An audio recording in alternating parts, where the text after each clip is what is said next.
Hello, and welcome to the Space for Humanity sponsored Universal Inclusion podcast. In this initial series, we're amplifying voices of diversity in the space industry, listening to the many paths there are to take, and learn lessons of how to overcome both professional and personal barriers. Hi, I'm your host, Aisha, and I'm the founder and CEO of Universal Inclusion, as well as the Director of Programs at Space for Humanity. Today, I'm excited to be joined by Katya Echazarreta to explore fusing STEAM, fashion, and legislation as a form of activism. Katya is an electrical engineer, citizen astronaut, public speaker, activist, and model. She launched her career at NASA's Jet Propulsion Laboratory and has worked on 5 NASA missions to date. Katya made history in 2022 as both the first Mexican-born woman in space and Space for Humanity's first citizen astronaut. She has since founded Fundación Especial, a nonprofit organization which aims to provide resources and opportunities to individuals without access to space industry-related education and training. Katya is also very active in the fashion world and has appeared on the cover of Vogue, Glamour, and Cosmopolitan. Katya, thank you so much for joining us. Thank you for having me. For those of you who don't know, Space for Humanity has a program which chooses leaders from anywhere in the world to go to space. So Katya, what was it like to be the first person chosen for this program and become citizen astronaut number 1? I think for me, initially it was a little bit scary just because of all the pressure and responsibility that comes with that title. But now I feel like I've grown into it, and it's exciting to know that I get to participate in the formation of everyone that comes next. I've had the amazing privilege of getting to know you really well during selection, during program, and I've really seen behind the scenes. I know how much work you've put into where you are now. Tell us, what has it been like growing your platform, jumping into government policy, and creating your foundation? Has this been a fun journey? Yes, I think that it's something that you have to accept as fun because the things that you're doing, particularly, for example, the work in politics and the work with the nonprofit and all these different organizational programs that we're creating, it's a lot of work, and it's hard work, and it's dedication that's required that goes along with it. And it's long hours and long days and long nights. But when you're actually in it, and for example, last year with the camps, and I was able to sit through that and watch the faces of those kids, and they're putting on their spacesuits. I mean, there's just no other way to describe it. Like, that's just fun. Exactly. Well, what do you think it is that gets you through the hard times, the busy times like you were talking about, and still show up with that fun, excited attitude? What's the secret? Such a good question, because when you're going through those hard times and you're going through the struggle and the long days and staying up at night, and for example, when I have some really long days sometimes, and I have a meeting in the Senate, and the politician told me that they can't really give me a time because they're on the floor and they have voting and etc. And so I kind of just have to wait for them to be done. And you're there all day and you are just waiting for them to come out. They come out. The conversation goes great. You essentially get the approval that you were looking for. And that moment, I think, is the moment worth fighting for. And it's the moment that kind of keeps you going through all of those hours that lead up to it. So when you actually have something at the end that you know is going to be so incredible, and you've already dedicated so long to it, you have to keep going. You have to finish. You have to get that moment. And then from there, you realize, okay, we have this moment. How can we make it bigger? How can we make it more impactful? How can we reach more people? Exactly. And it just keeps going. Yeah, you just keep going. Something else that I've seen is that now you're quite recognizable. You've become a public figure. How does that feel? I think initially when people would come up to me and would ask, so I think it was for them, it's part of the same, right? I'm not like a celebrity that they recognize from movies or from magazines, but now they can. But, back at the beginning, it's not like I was present in a lot of those different mainstream media spaces. And so I think when someone would recognize me, it would be like, you look familiar to me. Like, where do I know you from? How do we know each other? And I would just stare back and say, no, I don't think so. Until it would then, like the realization would kind of hit them and be like, oh, I know where I know you from. And we would kind of just chat for a few minutes. But I think now, because of all the work that we've done and the work particularly as well in mainstream media, magazines, interviews, I've been able to participate with some of the biggest editorials. So that has really helped our cause, but has also really put me and my image at the forefront of a lot of people's lives whose goals are similar to the goals that I had at that age or the goals that I have now still to this day. So the other day I came home from a flight and my flight attendant went and told the pilot and told the other flight attendants that I was in their flight. They asked me for a photo at the end of it. I came out and I go to the bathroom and I'm just washing my hands and a girl is just kind of staring at me and going around like this over the mirror to get a good look at my face and tells me she's an engineer and is just fascinated by the work that we were doing. Then I go over to baggage claim and I'm just standing there waiting for my bags. And two more people come out of nowhere and they're like, it is you. So existing in that way, I think right now is still fresh, it's still new, it's growing. As the months go by, I think it happens more often and more often. So far, at least, I think that it's been people that are grateful for the work that we're doing. And I love meeting people like that. Oh, that's so beautiful. Representation matters, and we say it and we know it, but until people see themselves, especially in these niche areas, STEAM and STEM, engineering, the sciences in general, a lot of young people weren't seeing themselves through your journey. I think that's what's made you, I would say a celebrity, not just public figure. Yeah, I think when I hear the words that they say, especially, I think that's what's most important to me because it's not, of course, not to discredit anyone. And I think everyone's work is important in their own way. And I think that people that work in entertainment, their work is valuable for us to be able to have some time to kind of step away from our lives and rest in a way. But when people come up to me and tell me that they recognize me because of the reform that I'm pushing, and tell me that they recognize me because of the camps that we're creating and the way that we've supported people, that is the way I want to be recognized and remembered. And the fact that I can say that I have been able to achieve some part of that at this age is something I'm really proud of. And I can only imagine the types of things we're going to be capable of in the next 5 years.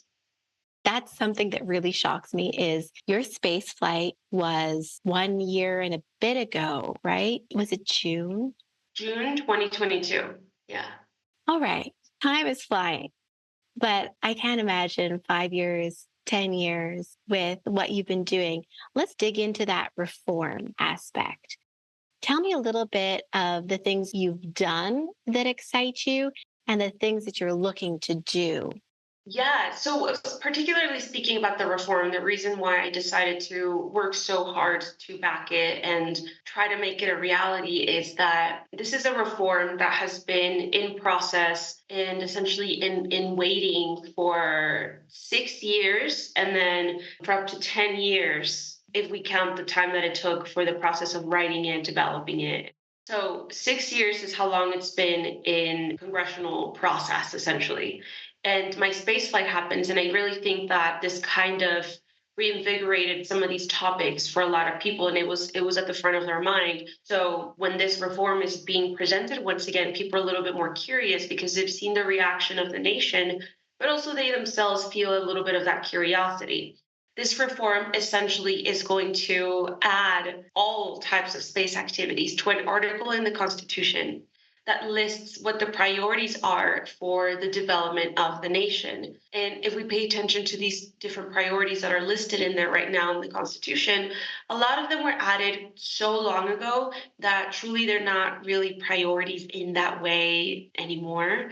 They were added at the time because at the time they were. And at the time, it looked like this is something that is going to completely revolutionize the nation. Maybe it did, maybe it didn't.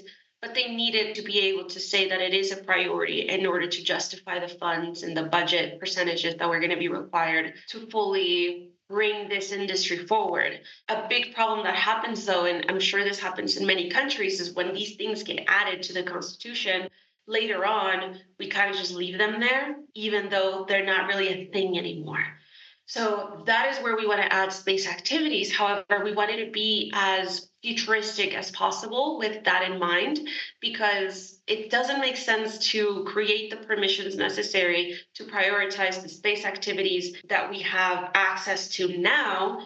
If we're saying this reform essentially is going in and it's staying there, we can imagine that in the next 50 to 100 years, perhaps, maybe these things that we have now are just simply going to be a thing of the past. So you really have to innovate and kind of think of the wording that you can add that's going to encompass all the different activities that we could potentially be involved in as nations. So that's why that reform, I think, is really important in a futuristic type of a sense.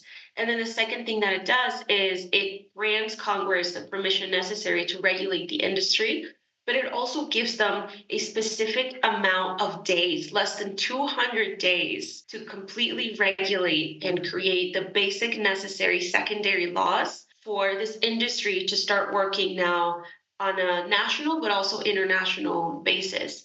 And the hardest thing to regulate as of right now has been access to the development of a launch pad, because as we know, many things are involved there when we're not talking about the use of that space and that area directly above us. Because yes, technically, when we're speaking about a nation, I mean, you own the land, but do you own what's above it?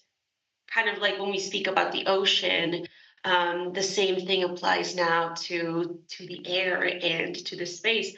At what point, at what kilometer are we going to say is still ownership of that land? And beyond that kilometer, can they potentially not claim it anymore? Or is there something they have to do legally within their constitution and in their own laws that is going to give them the claim to the space up until the point where we reach the Kármán line? And I think really what's important to me is that these conversations are being had around the world. And Mexico, it's time now to really be not just thinking about it, but acting.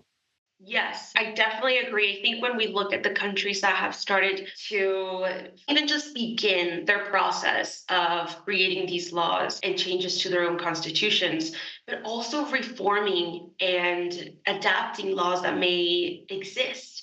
I've spoken to a few different people who specialize in space law within the United States who have told me that even the United States struggles with this, because the laws that were created and written were written, to the point I was making earlier, were written at the time where the access they had to the technology they had in that moment influenced the way they wrote those laws. And now what we have now in terms of commercial space and all of these different companies potentially working with other countries, that's not really something they envisioned at the time. When we started out with space activities, they were very much owned by the government, considered military-esque activities. And now that we're starting this process of democratizing the industry, democratizing access, these laws simply don't cut it anymore worldwide, but also the international treaties that we have over at the United Nations. Exactly. When I talk to people and they say, why space? Like it doesn't matter. It's something for TV.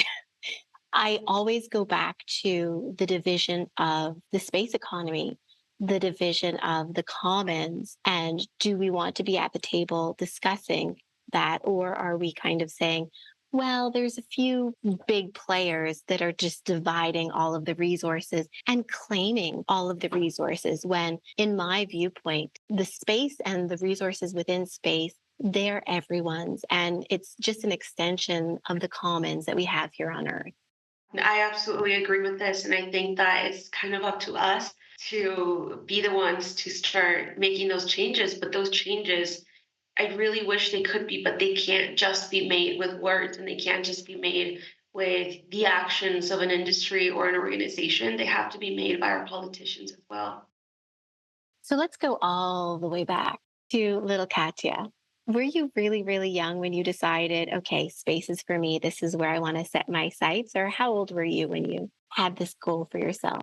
I was in elementary school. I was 7 years old. But before that, I was already fascinated by everything. That's just the age when I decided officially and formally that I would dedicate my life to this. But for me, it's just always been a part of me, a part of my life, a part of everything that I did, a part of everything that I consumed in terms of books, in terms of movies. I just could not get enough. And the older I grew, the more I realized that I wanted to be a contributor. I wanted to make some of these things happen. I wanted to use my knowledge and learn how I could help the next generation get there. So it was a two-sided coin, but both sides involved space, and one side involved doing everything necessary to make sure that we can get there. And then the other side was, well, I want to get there too. You've spoken a little bit about some insecurities that you faced growing up, housing insecurity. When you were going through that, did you still have your sights set on space? Yes and no. When you have a dream like that and you're still so young, you are not really ready to give it up yet. You kind of just keep working and keep hoping that things are going to get better. I remember that I knew I needed to prioritize my family. I needed to prioritize survival and taking care of my siblings, all of whom are younger, except for an older sister who has mental and physical disabilities, and my mom, who had never had a job before because she was never allowed, who didn't even finish high school because she was never allowed, and now is for the first time on her own and having to figure out, how do I bring food to the table? How do I pay rent? How do I pay bills? How do I open up a bank account? Because she wasn't even allowed to have her own bank accounts before. So it's just such a large learning process, but you're also so young that I think it helped.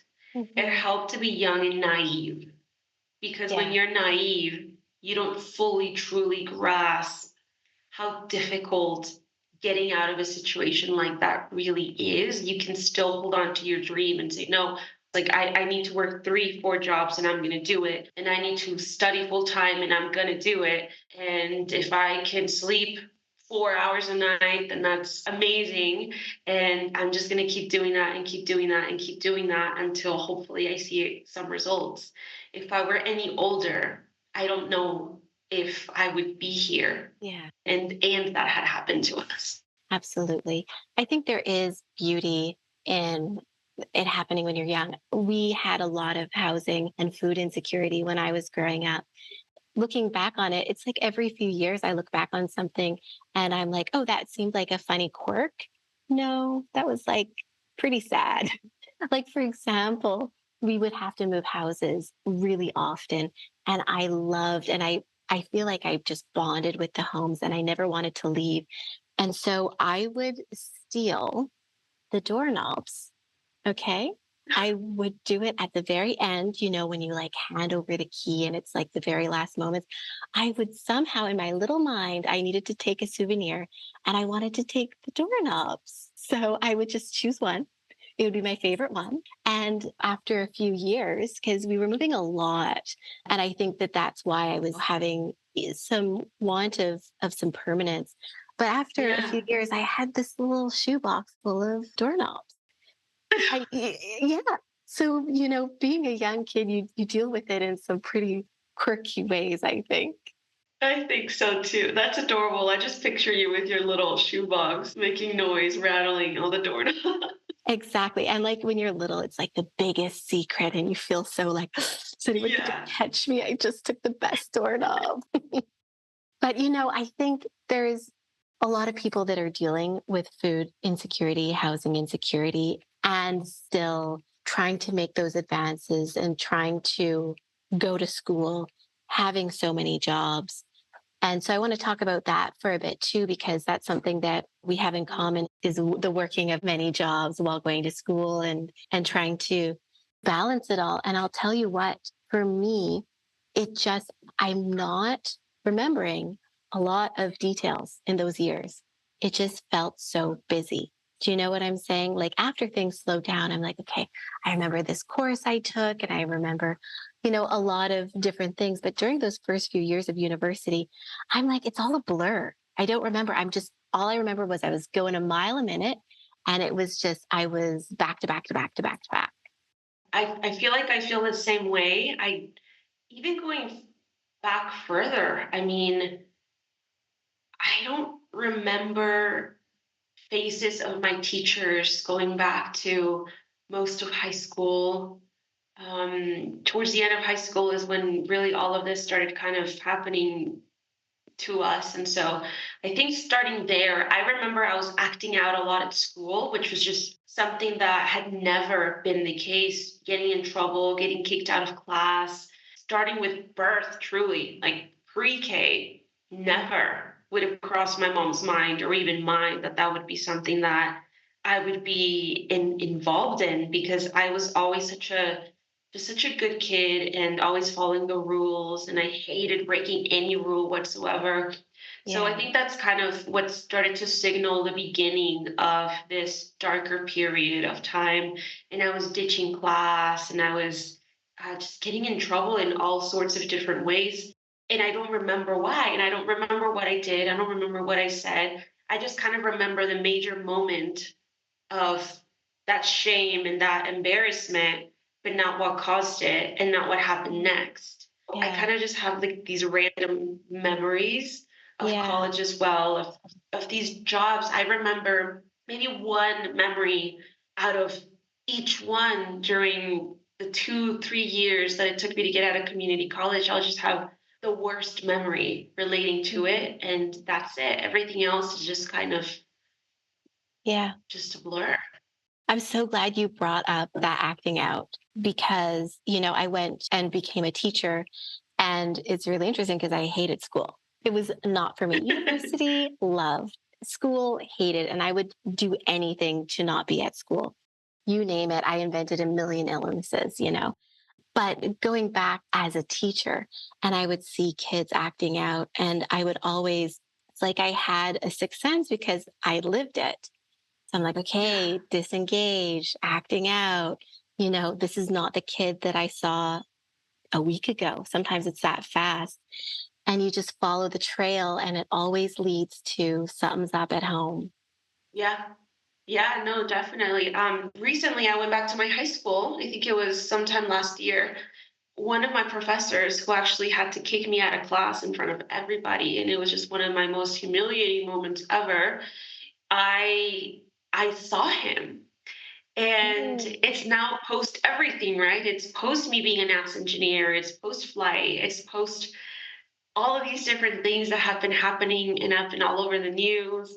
And this teacher that I caused so much trouble for, who never really learned the true reason why and never really got to know me as the person that I really was, is hearing all of these people around him saying how incredible I am and what an amazing student I was when they had me.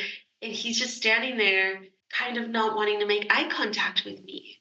I remember I was so embarrassed to see him just all these years later. Mhm. And I went up to him and I said, I just want you to know that I remember and I'm sorry. And I want you to know that I worked on it and Yeah. things got better. They got worse first before Mhm. they got better. But I've been able to do so much because of those incredibly hard moments I had to go through. Did I maybe not always know how to deal with it? Yeah, absolutely. And I know it's been so long, but I never think it's too late. And I really just want you to know that that moment really allowed me to understand that I didn't want to go on like this. And he started crying Mm. because he also remembered all of these years later. Oh my gosh. Talk about representation.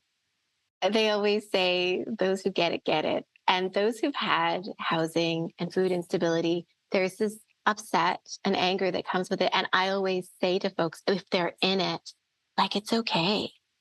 Like, how on earth wouldn't there be upset and anger with that? Because that's not supposed to happen, especially to young folks, right? It can happen at any age. It was so also healing for me. I loved working with kids that would act out, and I would advocate to other teachers and be like, what would you do? What would you do? You'd probably be upset. You'd probably want to yell. Some kids, I would find spaces for them to yell.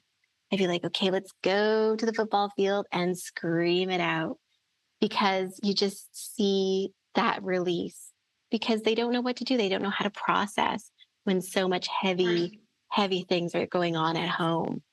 Especially the younger you are. Mm-hmm. I Yeah. mean, I think I was lucky that when this happened to me and it started sort of getting to the breaking point, I was old enough to do something about it. I was old enough to continue on with my job, to help. I was old enough to make the choices about my education. I was old enough to apply for my own government programs for myself under my name. But when you're younger than that, you're kind of just at the mercy of those around you. And that can be really frustrating. Mm-hmm. Well, something also that I'm very conscious of that has come out of this is I like to have two jobs at the same time. I really like to feel, after having instability growing up, I love to have multiple jobs. And so even if I'm working like a full-time job, I'll be like, well, what other little job could I do? And what about this little side hustle? And what about this? And, because that's what got me through university. And I'm glad I had that mindset. But now as an adult, I'm really grateful I have stability now. I'm like, okay, don't take every opportunity, because that's all I wanted to do. Yeah. Every door, I would be like, can I knock on this door? And are you hiring? Oh, what if I just tried it? But now I'm like, okay, calm down. One job is fine. Let's just be in this. You don't have to keep going a mile a minute. Yeah. It's so true. I'm the same way. Do you find that you keep kind of like, if there's an opportunity, you're like, here I am. I'm ready to go. Yeah. Yeah. And even sometimes I just really don't have the time for it. But I'm like, let me just see if I can get in. Yeah. Like I don't even want to do it. I just want to be accepted for it. Yeah. Exactly. When you haven't had doors open around you, and all of a sudden you're like, oh my God, the doors are ajar. Here I go. It's exciting. Let me just put a foot in. Yeah. Well, something that you've not just taken a foot, but you've leapt through is the fashion industry. Can we talk a little bit about, well, first off, have you always had a passion for fashion? I have. I have. I remember being in high school and I couldn't really afford to have new clothes or even go back to school shopping or anything like that. But thrifting just became such an amazing tool for me because I was able to come out, I would save up for a month, and with 20, at least back then you could. Right now the prices are just so ridiculous, but back then $20 and I'd come out with a bag full of my new clothes for the school year. I had such an interesting style. I always have, to the point where I look back at my different eras and I'm just like, man, what is this pilgrim esque? But I just kind of really liked to grab from the different time periods throughout history and kind of feel inspired by them, feel motivated by them as well. But also, I felt like I wanted to dress the part.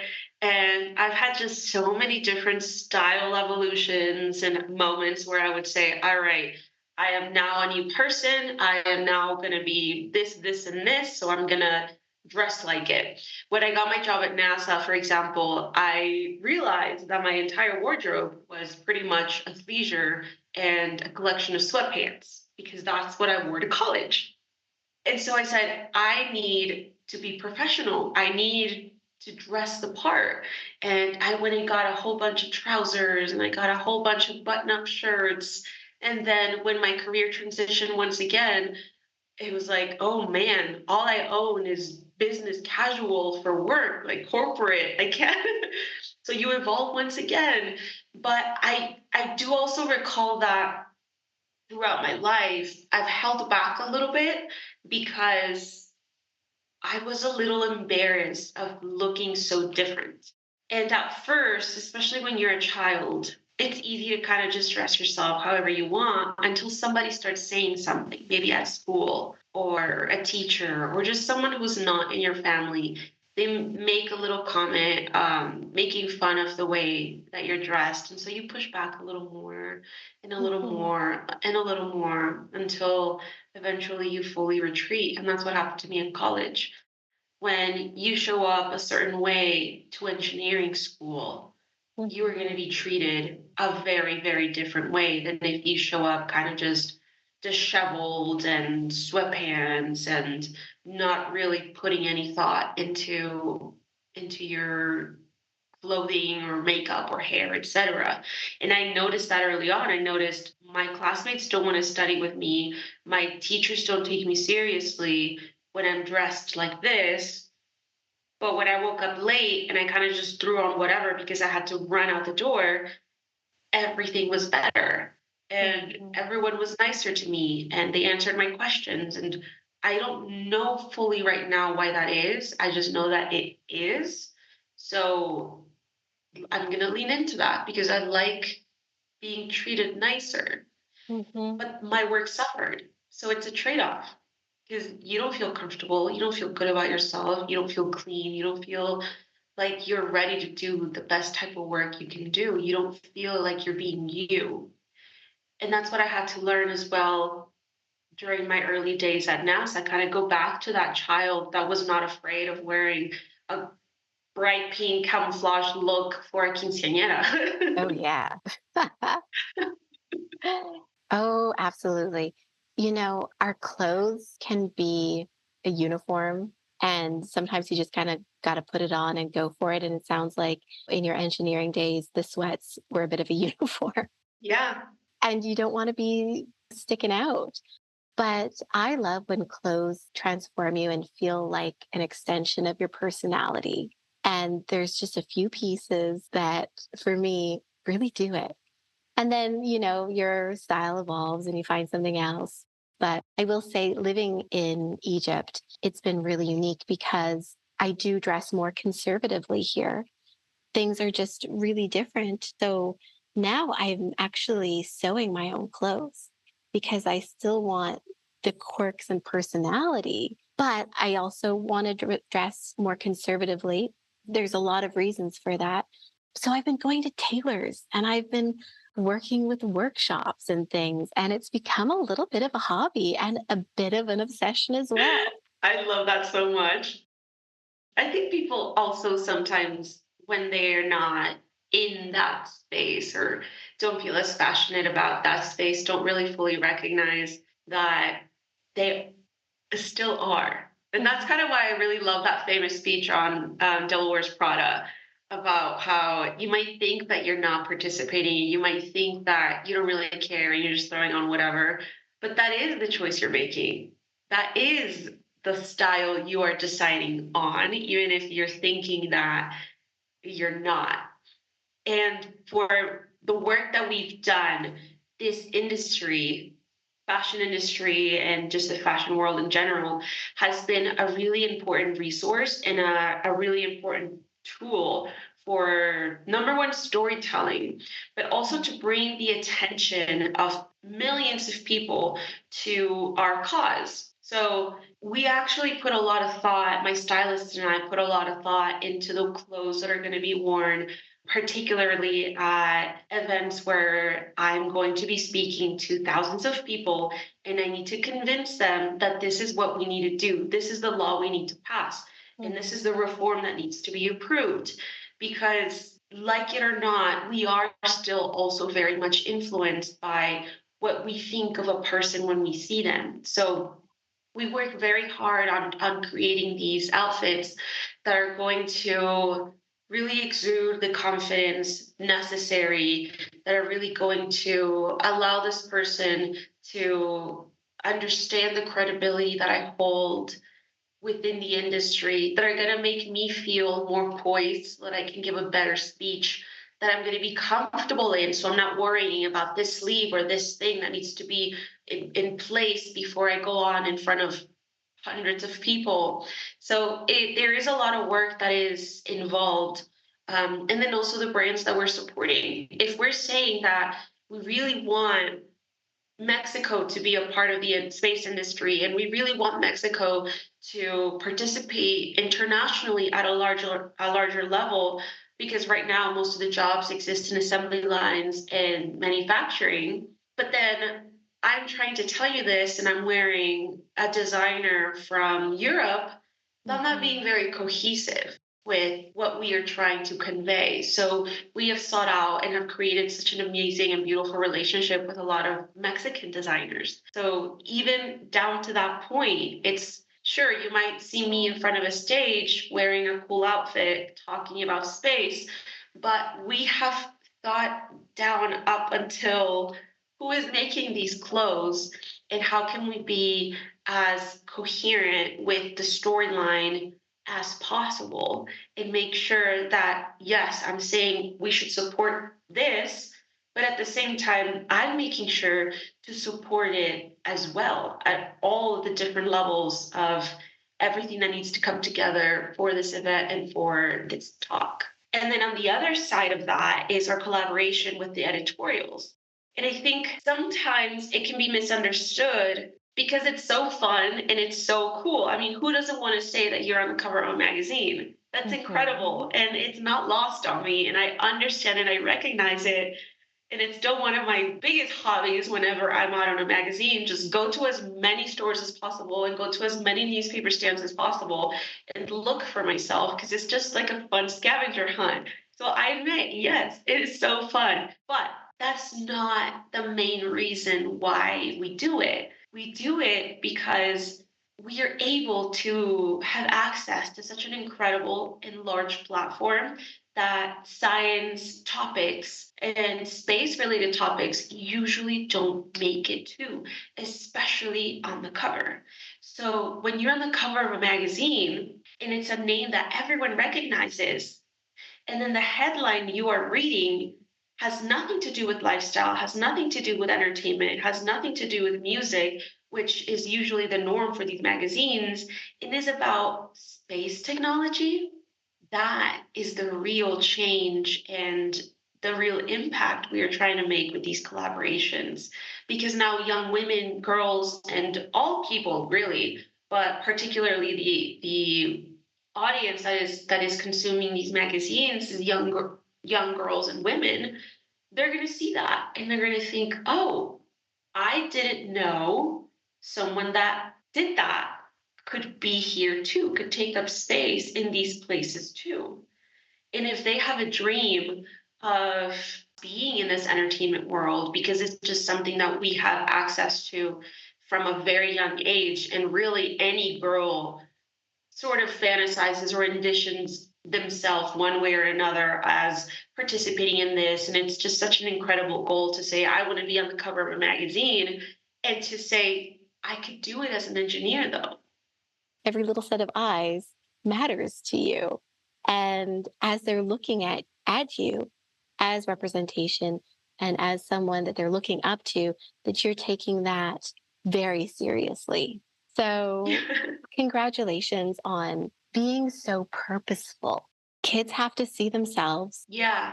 And I think part of that is also bringing in the right people to my team early on, the people that, within their own area and the things that they work on with me are also that way and understand it in that way and are able to help me come up with these different choices and make the decisions together.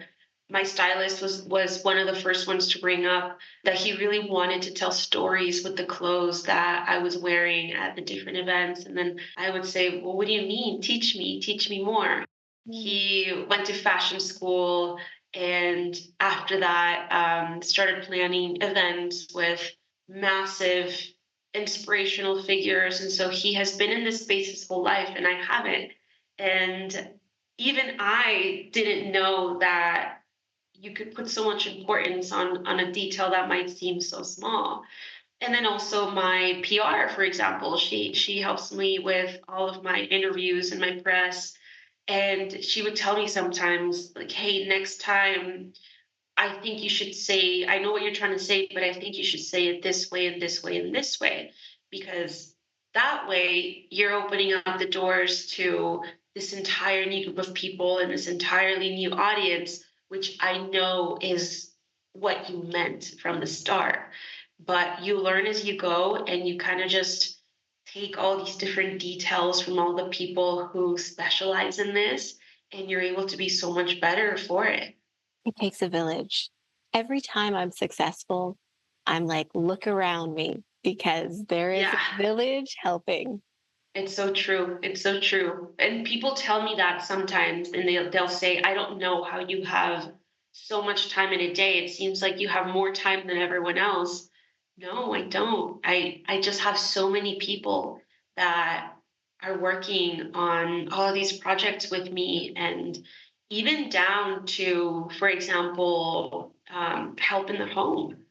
Mhm. I have someone that helps me in my home, and opens up so much more time for me to be able to dedicate to my work and dedicate to my organization, but also dedicate to my personal life and dedicate to my husband. And I have an assistant that is booking all the flights and is even doing something as simple as checking in for me for my flights. So all of those little things come together to allow me to focus on the things that I need to do to make sure that this can be bigger and that we can help more people, and the impact can be larger. But even down to the simple things at home, that work is so much more important than maybe even they realize, to be able to open up those hours for me to then go on and do the things I need to do. And I'm just so grateful for everyone that is a part of my life and helps me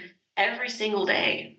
Absolutely. And I'm so transparent about the help that I have. And I'm so grateful. I mean, I'm talking to you right now because I've been able to have someone watching my son and I have childcare.